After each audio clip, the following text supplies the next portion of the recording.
Miss Bracegirdle's Night of Fear. This is the room, madame. Oh, thank you, thank you. Does madame like the room? Oh, yes, thank you. It is very nice. Does madame want anything more? If it is not too late, I want to have a hot bath. That is quite easy, madame. The bathroom is the room at the end of this floor on the left. I can get the bath ready for madame. There is just one more thing. I came by train from England today, so I am very tired. Please do not bring my breakfast too early tomorrow. I want to have a good sleep tonight. I understand, madame. The girl went off to get the bath ready. Millicent Bracegirdle was right. She was tired. She thought of Easingstoke, her hometown, now so far away. She remembered the drive to London early that morning, the train from London to Dover, the boat to Calais.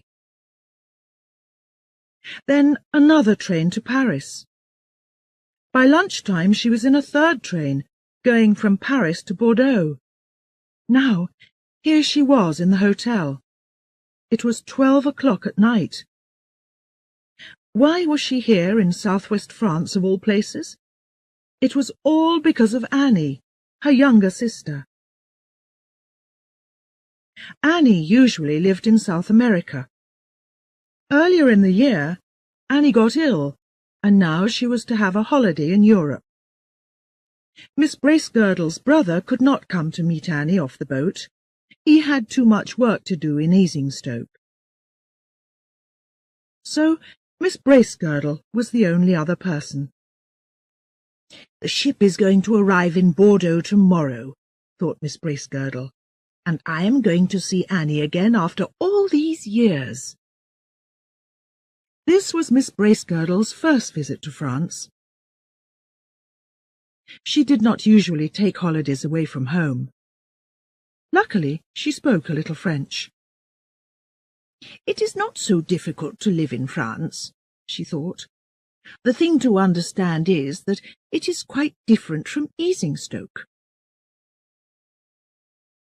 She took her things one by one out of her bag and put them away carefully.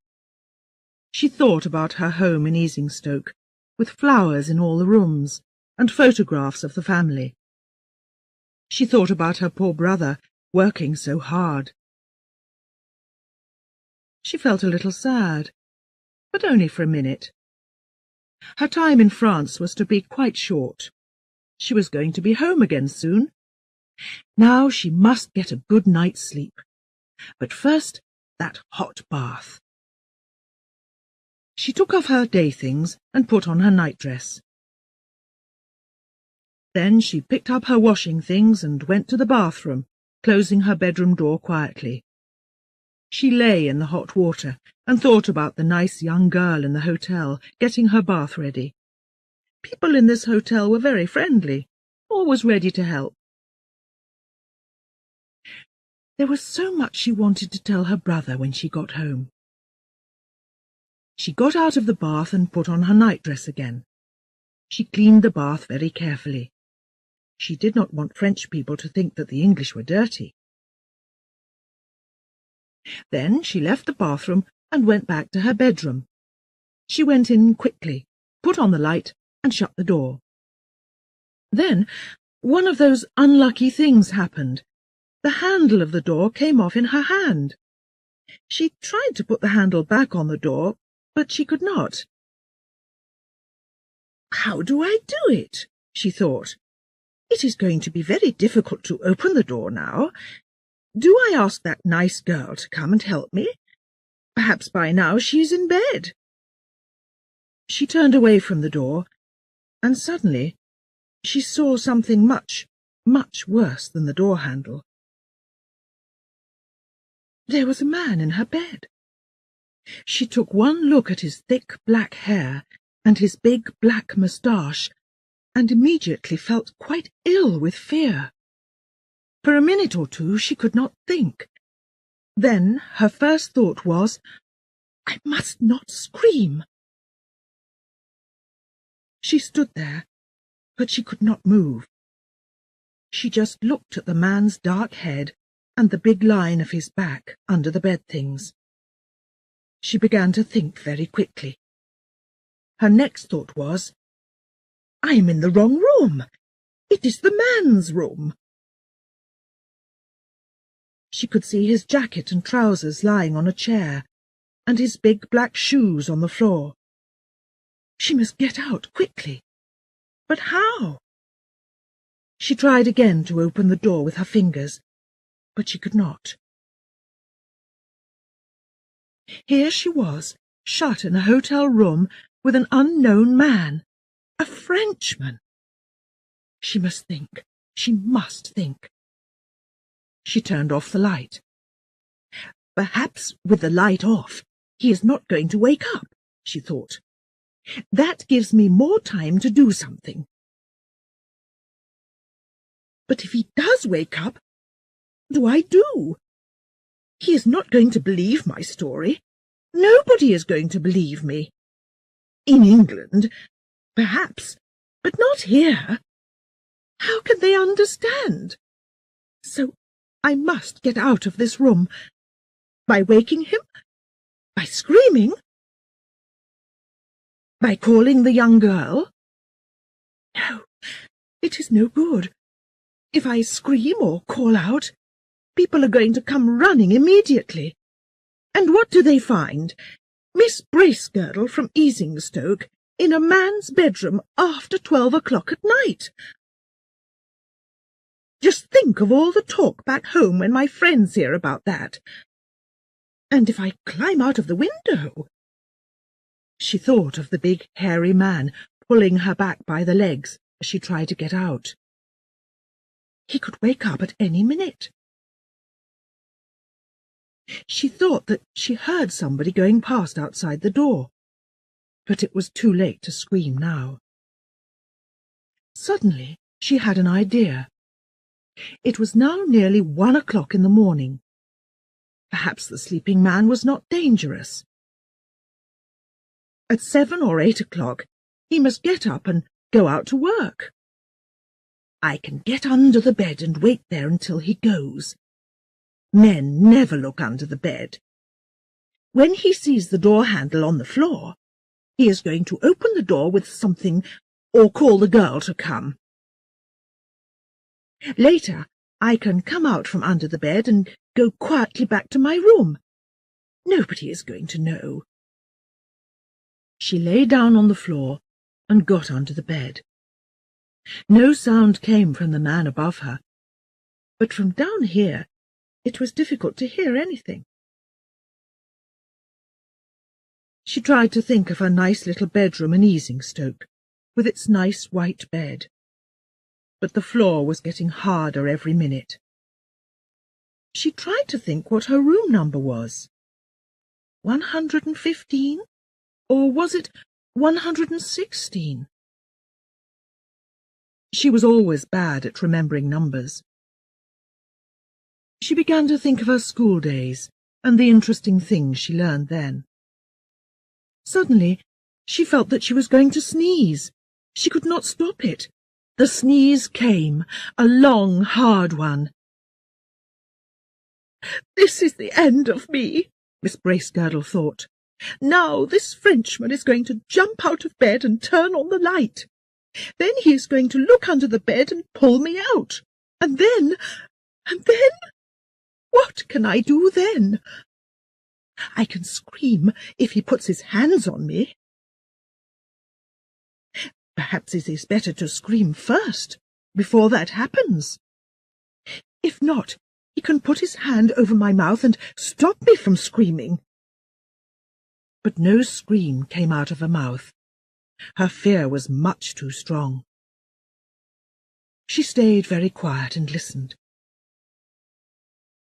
Was he going to hit her? With one of those heavy shoes, perhaps? But nothing happened. Miss Bracegirdle suddenly knew that she could not stay under that bed a minute longer. It was better to come out, wake up the man, and tell him everything. With difficulty, she got out from under the bed and stood up. She went over to the door and put on the light. She turned to the bed and said, as strongly as she could, "Monsieur!" Nothing happened. She looked at the man and said again, "Monsieur! Monsieur!" But again there was no answer. She went closer to the bed. His hair and moustache were very black, but his face had no colour in it. His mouth was open, but his eyes were shut. Then, for the third time that night, Miss Bracegirdle nearly died of fear. Suddenly her legs felt as weak as water. She nearly fell down, because the man in the bed was dead. It was the first time that she stood face to face with a dead person, but there was no mistake. The man was dead. Miss Bracegirdle could only say, "He's dead. He's dead." Her difficulties now were not important. She began to feel sorry for him, lying here dead in a hotel room. But a sudden sound broke into her thoughts. Somebody outside the door put down some shoes. The shoe-cleaning boy. She heard the sound of his feet die away, and remembered where she was. To be in an unknown man's bedroom was bad, but to be in a room with a dead man was much, much worse. If they found her here, people were going to think she killed him. A picture came into her head. The police taking her off to the police station, asking her questions, shutting her away. And her sister arriving in just a few hours' time, too. She must get out of the room immediately. I cannot call for help now, she thought, fighting back her fear. Do something, Millicent. It is now or never. But what? She went round the room, looking for something to open the door with. She could find nothing. Finally, she picked up the man's jacket. Inside it she found a small knife. She took the knife and put it in the side of the door. Very slowly she turned the knife, and the door opened. She wanted to run out of the room immediately, but she stopped first and listened. Nobody was there. Feeling very afraid, Miss Bracegirdle shut the door quickly behind her and ran as fast as she could to her bedroom. She lay down on the bed, and the fear slowly began to leave her. All was well. But then she had another unhappy thought. The living fear came back. Her washing things were in there. They were lying there in the dead man's room, and her name was on them. To go back again now was far worse than the first time, but she had no choice. She could not leave her things lying there. If they find them, they are going to ask me how they got there, she thought. She had to go back. She went. She did not look at the bed. She quickly took her washing things and ran back again to her bedroom. Now that the danger was over, she suddenly felt very, very tired. She got into bed and put out the light. She lay in the dark, trying to forget her fears. Finally, she went to sleep. It was 11 o'clock when she woke up. The sun was high in the sky, and the fears of the night were far away. In the light of the day, it was all very difficult to believe. Miss Bracegirdle tried to think about other things. Finally, the young girl arrived to wake her up. Her eyes showed that she was excited. "Oh, madame," she said, "a very bad thing happened here last night. The man in room 117. He's dead. Please do not say that I told you, but the police were here, the doctor, everybody. Miss Bracegirdle said nothing. There was nothing to say. But the young woman was too excited to stop. And do you know who this dead man was, madame? They say that he was Bordeaux, the famous killer wanted by the police. Last year he killed a woman and cut her up and threw her into the river. And last night he died here in our hotel, in the room next door. We do not know how. Did you say coffee, madame? No, thank you. Just a cup of tea. Strong tea, please. Very well, madame. The girl left, and soon a man from the kitchen came with Miss Bracegirdle's cup of tea. Miss Bracegirdle thought that this was unusual. A man bringing tea to a lady's bedroom. These things did not happen in Easingstoke. But French people were different. She thought about the man in the next room. She felt quite sorry for him now, dying so suddenly, far from home. She got up, washed and dressed. After that, she took her pen and some paper and went down to the hotel sitting-room. Nobody in the hotel was very excited. Perhaps they did not know about the dead man. She went to the writing table and started to write her letter. Hotel Carlton, Bordeaux. 5th of September. My dear brother, I hope you are well. I arrived here late last night. The time in the train was long, but quite interesting. I nearly lost my glasses, but a nice man found them for me. The people here are very friendly, but the food is quite different from English food. I am going to meet Annie at 1 o'clock. I remembered in the train that there is some fruit from Mrs. Hunt's garden in the kitchen cupboard. I forgot to tell Lizzie about it, so please tell her for me. I do not want it to go bad. This is a nice hotel, but I think that Annie and I are going to move to the Grand Hotel tonight, because the rooms here are not very quiet. That is all there is to tell you for now. Be careful not to get cold. I am coming back soon. Your loving sister, Millicent. She could not tell her brother about last night, not in the letter, and not when she got home. It was too difficult to say how she came to be in a man's bedroom, an unknown man, a dead man, or about getting under his bed, or about opening the door with his knife. Her brother always felt unhappy if anything unusual happened to her. It was much better not to say anything. She put on her hat and coat and went out to send the letter. The sun was warm. It was good to walk in the streets. There were a lot of people in the cafes, laughing, talking, moving about. They were so different from the people in Easingstoke. It was exciting to be in France.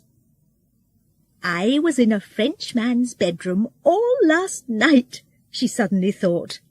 She smiled. Miss Bracegirdle walked more quickly to the letterbox to send her letter. Her face was a little red, but perhaps only because it was a warm day. She put her letter in the box and waited to hear it fall inside. It fell. So that was that. She turned and went to meet her sister off the boat from South America.